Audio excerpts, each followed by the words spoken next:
Before I read a book or attend a seminar or a workshop or a webinar, the first thing that I ask myself is, what is it that I would like to learn that I can immediately execute?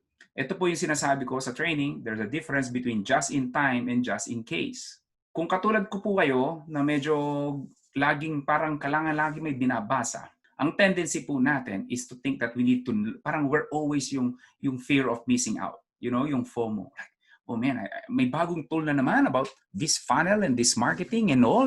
Maybe I should check this out. Oh, may seminar na naman. Oh, maybe I should check this out. That's the thing. That's where yung mind mo will be scattered. So the thing is, before you attend whatever webinar, you ask your question. Why do you want to attend this webinar? Is there something that you really need that by the end of this webinar, ito yung action steps na magagawa mo, right? Because otherwise, you will be wasting your time instead of working on your business. Because ang mind natin very tricky.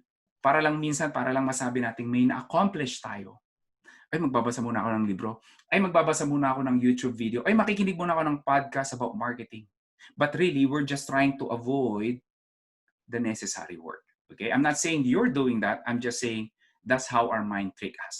Wait, before you go, do not forget to click that red subscribe button below. Appreciate it. Thank you for watching.